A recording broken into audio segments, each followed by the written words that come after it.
ओम गणसाय नमः। ओम श्रमाय नमः। गौरी गणेश कोटि कोटि प्रणाम महादेव। ये भगवान की लीला अपरंपार। किसने ये अंक और नंबर बनाए? 2025 को जाने से कोई रोक न पाए और 26 को आने से कोई रोक न पाए। ये अंक और रंग किसने बनाया? कौन इतना भाग्यशाली होगा जो भगवान का ज्ञान पाया। ये गणपति की गुणगान मुझे भी मिला, मैं भी हो गई भाग्यवान। मैं भी हो गई भाग्यवान। ये आज की समय में जो भी बोना है, बोया है या बुना है, वो काटना है, वही काटना है। अपने को सुलझाना है, अपने सुलझना है, अपने सुलझना है, जरूरी है। अपने सुलझना जरूरी है। किसी का पावर, पैसा, समय एक जैसा नहीं होता। एक जैसा होता तो भगवान एक जैसा सबका प्यार, आशीर्वाद। इसलिए ईश्वर का सहारा, भोलेनाथ का सहारा, भोलेनाथ के संदेश में ही छिपा है सबकी कल्याण होने की ऊर्जा, प्रभाव सभी झोली में अपने रखे हैं ईश्वर।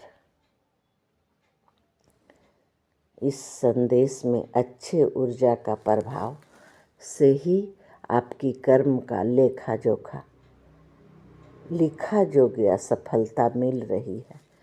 जो लिख दिए हैं, जो लिखा है विधाता, मिटाने वाला कोई नहीं।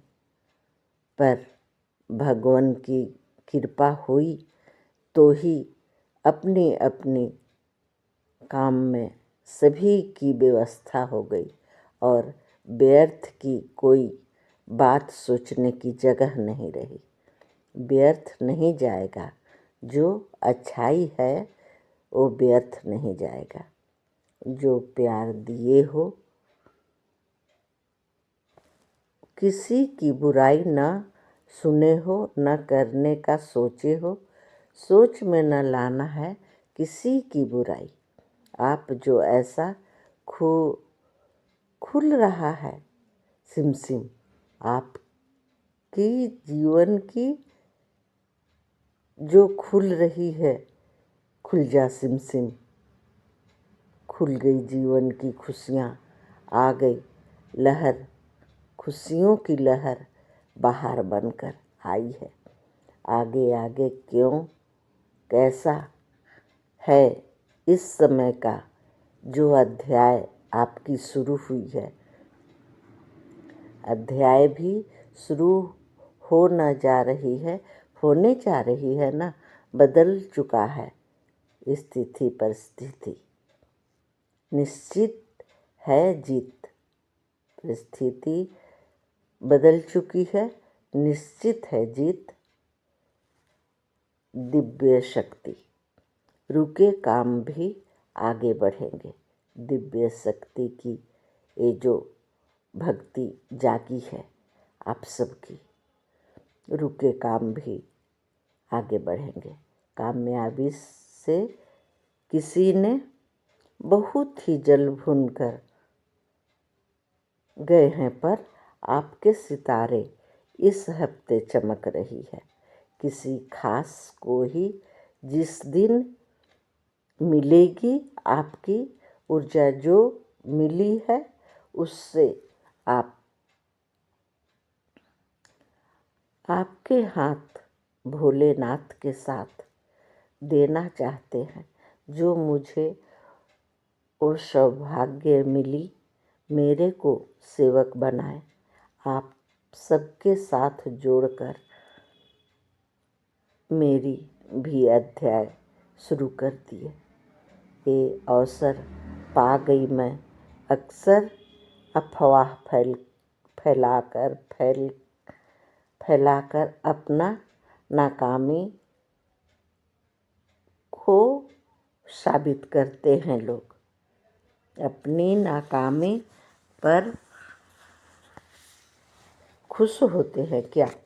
जो कार्य मिला है उसे ही करना चाहिए। भगवान की महिमा कौन नहीं जानता कि इतनी बड़ी महिमा होती है। ये अफवाह फैलाकर अपनी नाकामी को साबित नहीं करना चाहते हैं, पर ईश्वर की महिमा है कि जिसे जो कार्य मिला है उसे ही करना चाहिए, उसे ही करना है। अच्छे काम का अच्छा नतीजा। क्यों भाई चाचा हाँ भतीजा, किसी फिल्म का ये डायलॉग था। मेरी तो सोच है कि शायद कोई भी बुरा करने से कतराता है, कोई भी बुराई करने से कतराता है। कर्म की प्रधानता इतनी ताकतवर है, कर्म की प्रधानता इतनी ताकतवर है और ताकतवर होती है कि जिस राह पर ज्ञान तो मनुष्य जोनी में ही मिली है, बट रही थी, और मनुष्य को ही ज्ञान की पोटली मिली है, बांटी जा रही थी। तो मनुष्य सबसे पीछे थे, पर जब सब कुछ बट गई तब मनुष्य जाके खड़े हुए। तो उम्र तो कम मिली, सबको बट चुकी थी, सबसे ले के 5-5 साल ले के सबकी उम्र से, यानी जानवरों की। बहुत सभी भाग्यशाली थे, आगे थे, और मनुष्य ज्ञानवान थे, इसलिए पीछे बैठे थे कि हम सब तो ले ही लेंगे, भगवान को मना ही लेंगे। भगवान सबको अपनी शक्ति, भक्ति, ऊर्जा की संचार देकर, ज्ञानवान बनाकर, उम्र कम पर ज्ञानवान ज़्यादा, हम सब में ही मौजूद है। ज्ञान हम सब में प्रचुर मात्रा में मौजूद है। तो जो अच्छे बुरे को जान पाते हैं, अच्छा बुरा तो जान ही पाते हैं ना। कलयुग का प्रभाव है तो प्रबल है। जिस समय जैसा करोगे वैसा फल मिलने की होड़ लग जाएगी। अच्छा काम करो, अच्छा फल मिलेगा। जैसा करोगे वैसा फल मिलने की होड़ लग जाता है। भगवान की व्यवस्था, संस्था खुली है कि अच्छी कर्म कराएंगे, मनुष्य से अच्छी कर्म कराएंगे। ये भगवान की संस्था में मौजूद है अच्छी कर्म का पढ़ाई, और हम सबको करनी है परीक्षा फल। अच्छी कर्म की अच्छी नतीजा अच्छी मिलेगी। हम सब भगवान के अच्छे बच्चे बनकर दिखाएंगे और भक्ति गुणगान की गान गाएंगे। हम सब भगवान के गुणगान के लिए ही, भक्ति गुणगान की इतनी सुंदर गान मिली है हमें। गाते रहो, मुस्कुराते रहो। सारे काम की व्यवस्था संस्था में मिल जाएगी। यहाँ जो खुली है गुणगान की बाजार, इसमें गुणों की खान है, हम सबको ले लेनी है। और हम सब ही इसके सेवक बन जाएंगे। और सेवकाई की फल तो भगवान को देना ही है। मुझे जो अच्छाई सेवकाई मिली है, हम सबको बाँट बाँट कर अपनी अपनी खुशियाँ सबको दे सकते हो और पा सकते हो। ये सभी को अपनी झोली से देकर आपकी झोली को भरने की ठान लिए हैं। आपकी झोली कभी न जाए खाली, ये भगवान की है बोली। तो हम सब ये आसान सा तरीका को क्यों छोड़े।